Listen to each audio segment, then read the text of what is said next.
महाराज बरं का, इकडे आमचे ऍक्टोपॅड वाले महाराज, बिजेकर महाराज, आणि इकडे हे सर्व मंडळी आमची नवव्या बरं का, इकडे नवव्या महाराज, राधा महाराज, पुन्हा अजून वैदई महाराज, इकडे रुद्र महाराज, शिवाजी महाराज, आणि हेमंत महाराज, कार्तिक महाराज, नयन महाराज, इकडे आमचे वडील. सर्वांना नमस्कार करतो आणि कीर्तनाला सुरुवात करतो. ठला विठाला विठाला.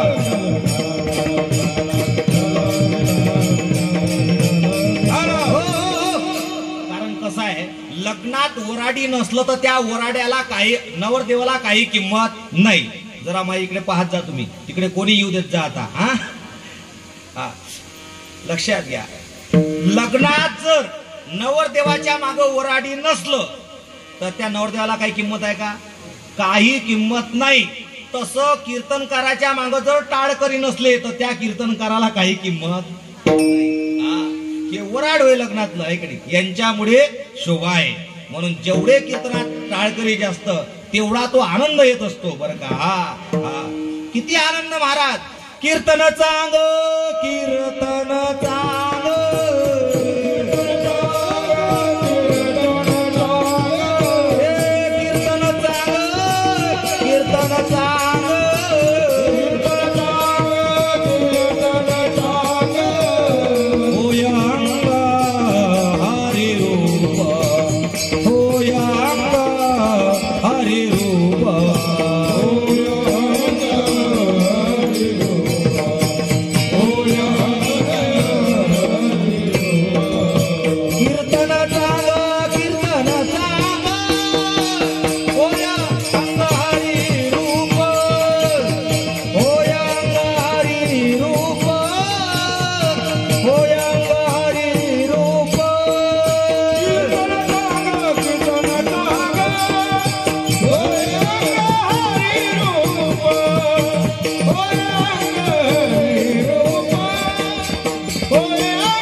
कीर्तन चांग, कीर्तन चांग, आणि होय अंग हरिरूप. कीर्तनामध्ये महाराज आपलं अंग हे हरिरूप व्हायला पाहिजे. त्याचं नाव आहे कीर्तन. कीर्तन कशालाही म्हणत नाही महाराज. या ठिकाणी शास्त्रामध्ये 9 भक्त्या सांगितलेल्या. किती भक्त्या? 9 भक्त्या. कोणत्या कोणत्या? श्रवणम, कीर्तनम, विष्णुस्मरणम, अर्चनम, वंदनम, दास्य, साख्य, आत्म निवेदनम. 9 भक्त्यापैकी पहिली भक्ती आलेली आहे, तिचं नाव आहे श्रवण भक्ती. आणि श्रवण भक्ती कोण करत आहे? तुम्ही करत आहे. प्रभू तुम्ही महिषाच्या मूर्ती आणि मी दुबळा अर्चित असे भक्ती, जरी बोल गंगावती स्वीकाराल की. बरं का. अशा प्रकारे 9 भक्ती आहे, त्यापैकी कीर्तन ही एक भक्ती आहे. म्हणून जगतामध्ये काय करावं आणि काय करू नये याचं सुंदर महत्व या अभंगात आलेलं आहे. ठला विठाला.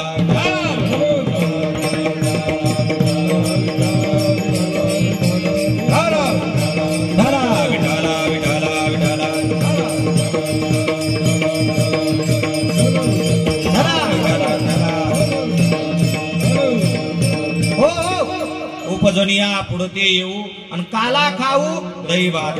मनुष्य जन्माला येतो. जन्माला आल्यानंतर मनुष्याला 4 प्रकारचं दुःख आहे. किती प्रकारचं? 4 प्रकारचं. कोणतं कोणतं? ऐका. जन्म, मृत्यू, जरा, व्याधी, दुःख दोषानुदर्शनम. पहिलं दुःख आहे जन्माचं, दुसरं दुःख आहे मृत्यूचं, तिसरं दुःख आहे म्हातारपणाचं, आणि चौथं दुःख आहे म्हातारपणातल्या व्याधीचं. 4 प्रकारचे दुःख आहे. आता पहिलं दुःख जन्माचं दुःख. ज्यावेळेस कोणताही जीव जन्माला येतो आईच्या गर्भामध्ये, आईच्या गर्भामध्ये काय एअर कंडिशनची जागा आहे का? नाही. तिथे काय महाराज? मास मळ मूत्र जाना तुझं क्षणक्षणा ध्यात असे. मास आहे, मळ आहे, मूत्र आहे. बरं ठीक आहे महाराज. मग जन्माचं दुःख. दुसरं सांगितलेलं आहे मृत्यूचं दुःख. मृत्यूचं दुःख किती होतं माणसाला? एका वेळेस 1000 विंचू चावले तेवढं दुःख मरणाच्या वेळेस होत असतं. एखादा विंचू कधी चावला का तुम्हाला? नाही चावला. घरी जाऊन चावून बघा म्हणजे कळलं बरं का. अरे एक जर विंचू चावला तर रात्रभर तडपते. 1000 विंचू चावले तर जगल का मरल? मरल ना. असं मरल, तो जगणार नाही. एवढं दुःख मरणाच्या वेळेस होत असतो. जन्म मृत्यू जरा. आता जरा म्हणजे म्हातारपण. म्हातारपणामध्ये महाराज काय होते?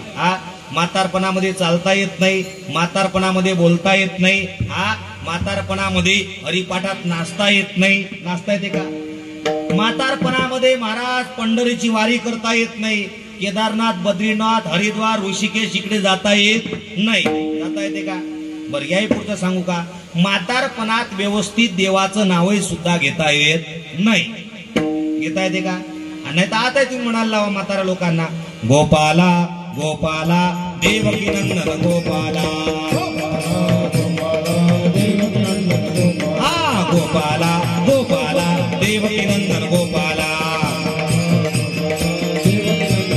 हे गोपाला गोपाला देवकी नंदन गोपाला.